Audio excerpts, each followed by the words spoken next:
Live from the Big Beefy Man Cave in New Bedford, Massachusetts. This is the YouTube channel vlog show in which video games, flash game show gameplays, along with sports and wrestling news are the norm. This is the YouTube channel vlog show of positivity, good times, and fun. This is Eric Lima Shenanigans of 1977. And now, here's the host of the show, the perpetrator of these shenanigans, Big Beefy E himself, Mr. Eric M. Lima. Thank you very much, Mr. Wonderful Announcer, sir, for that lovely intro. Hello there once again. Yes, you are watching another episode of Eric Lima Shenanigans of 1977, episode 93 of the show. And we're talking 7 more episodes to reach 100, and that could be by the end of the week. How is everyone doing? I hope your Tuesday is wonderful. Tuesday, October the 18th, 2022. That is right, where we are 13 days away from Halloween. Ooh, spooky and a lot of fun. And no, I am not going to dress as Bob Saget. I don't look like him. I can't do an impression of him. And 3, my father can't stand Bob Saget. Couldn't stand Bob Saget. But because if you watch because he likes watching America's Funniest Home Videos, that's the only thing. If only he knew, if only he knew, he probably wouldn't stand up anymore. But but I respect Bob Saget. That quote there, "Do it for Bob Saget," and just even the name sounds funny, but sometimes honoring a legacy. When he is a pretty funny dude, he was He was a '90s TV dad. So, like I said, I didn't know until recently, until a few years ago, before he passed on, that he had a raunchy side to him. Who knew, right? It was weird. And he was part of I think they did roast him, I think, one time. I don't know. I forget. Anyways, so, yeah, I'm not going to dress as Bob Saget for Halloween. I'm going to give you a clue about what I'm going to dress up as. Let's just say this whole year has driven me bananas. That's all I'm going to give you. That's all you're going to get from me. That's all a hint you're going to get from me, and that's it. That's all I'm going to say. All right? Well, since today is episode 93, it is Tuesday. Last night, we're going to talk about what happened on Monday Night Raw last night. Because, ladies and gentlemen, I got here the notes of Raw. That's right. And as you know, it's called the Raw Event Center. All right? That's what I have for my... And also Eric Lima Shenanigans of 1977. That's what I call it. So, I figured, why the heck not? Let's have some fun. All right? Now, it's in Oklahoma City, Oklahoma. It started off... Waste no time. He wasted no time. He was already out there calling out Brock Lesnar. Lesnar came out. Both men were brawling. In fact, got to the point where after Lashley speared Lesnar through the barricade, referees, officials, security, and some of the superstars male superstars in the locker room, try and separate them.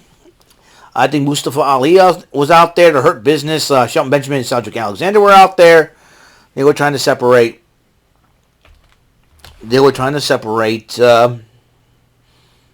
Both. Trying to separate both men, which is very hard to do. The OC, Luke Gallows and Carl Anderson made their return.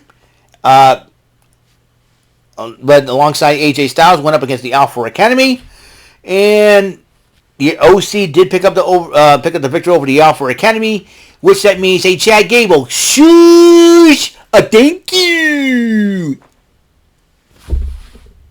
Really? Anyways. So, as they were celebrating, the Judgment Day came out, and Finn Balor, who had a lot of history with those 3 gentlemen in the ring, including the fact that Finn Balor did start the Bullet Club in Japan, and that's a little history referring to that.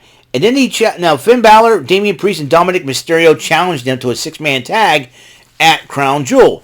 AJ Styles accepts it. But here's the interesting situation. Just found out online that Carl Anderson, that same day, has to defend the Never Openweight Championship against Hikuleo. So that's going to be very interesting to see how that situation will pan out. Here's an idea. Put their match on first. There you go. Afterwards, Carl Anderson can fly to Japan, have him drop the Never Openweight title, come back and work with the WWE. Hey, it all works out in the end.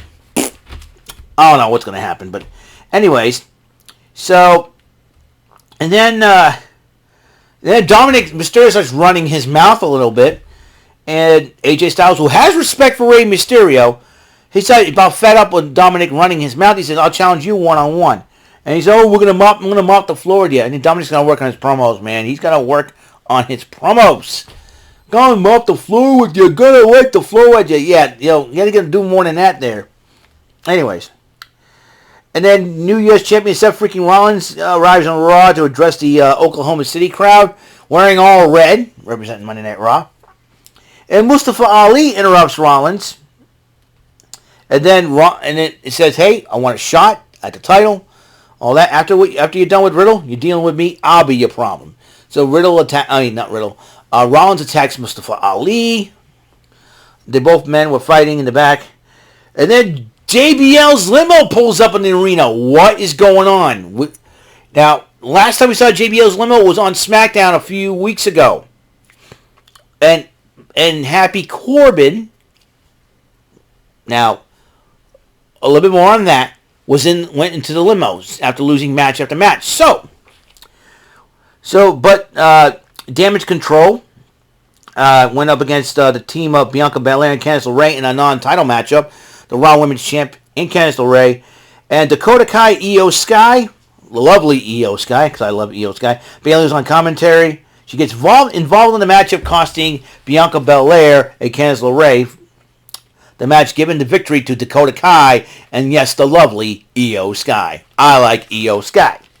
Kathy Kelly, who made her return to the WWE last week on Raw, interviewed Matt Riddle. Kathy Kelly's still looking gorgeous. I'm starting to like Kathy Kelly even more. And then he sees Mustafa Ali as, "Hey, dude, hey, bro, don't worry about things. You're a stallion. You know what? If I win the title, you'll get your first shot." Really? Yeah, you're a stallion, bro.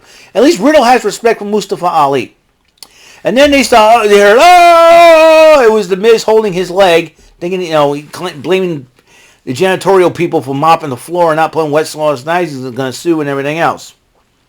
So, then the Judgment Day were in backstage pep talking Dominic into his match against AJ Styles, motivating him. So you got this. But then Dominic gave a strange look. And Cora Jade of NXT happened to be there. And then Finn goes, "You got this, right?" So Rhea Ripley goes, "I got this." And then Cora Jade said, "Hey, listen. Roxanne picked my poison as Raquel Rodriguez. I have to face Raquel Rodriguez tomorrow night at NXT. Rhea, I've decided to choose Roxanne's poison. I chose you." And then they talk about the history that Rhea had with Raquel, and so like parallel. So Rhea Ripley goes, "It's a deal. I'm in." So tonight on NXT, you're gonna see Cora Jade go one-on-one with Raquel Rodriguez, while Roxanne Perez will take on Rhea Ripley. This is going to be very interesting. But it seems like that Cora Jade was not the only NXT superstar appearing on Monday Night Raw. A little bit more on that.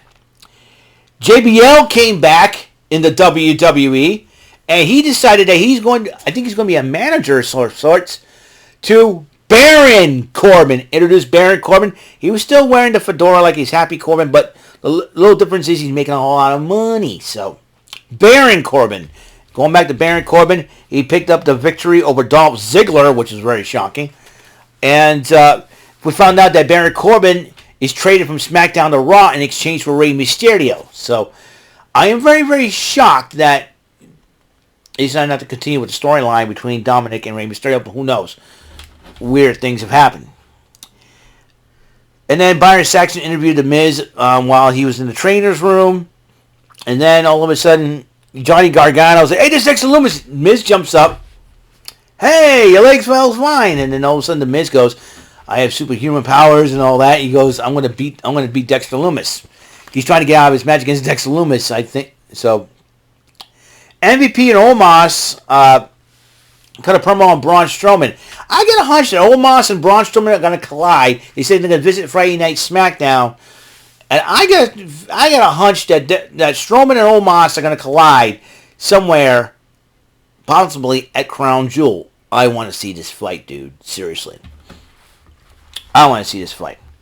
So the OC, we're talking about AJ Styles' matchup against Dominic Mysterio later on at night. And you know what? I mentioned that Cora Jade was not the only NXT superstar appearing Monday Night Raw. Cameron Grimes to the moon. That's right. He appeared on Monday Night Raw talking to the OC. He goes, "I got a problem with the schism, and I'm, he said, hey, even was it Mook Gallo goes, this is the guy with the kid's ass." I'm like, oh, I like this. Because I'm chosen the OC. I'm going to ask you guys, you want to be my tag team partners, And AJ Styles like, are you sure about this? And you know what? We're in. I'm like, so tonight on NXT 6-man tag, the Schism, that'll be Joe Gacy with Rip Fowler and Jagger Reed, a.k.a.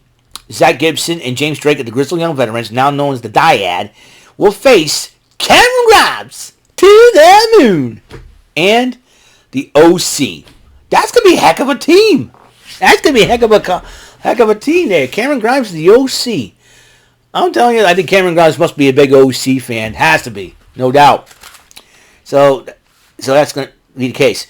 AJ Styles against Dominic Mysterio. And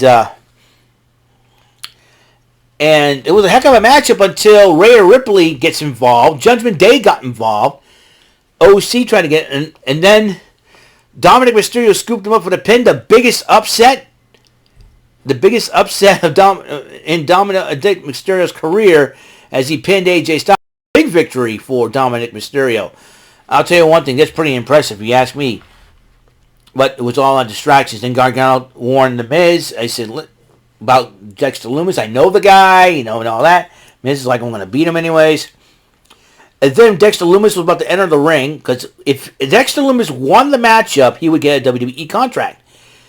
But The Miz decided to attack Dexter Lumis with a steel chair before the match and laid him out. Match didn't happen. No contest.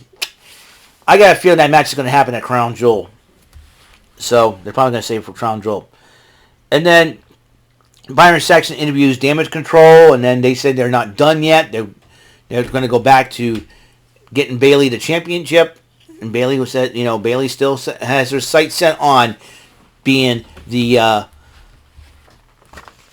Raw Women's Champion. Gargano confronted The Miz, telling him that's a bad idea what you just did.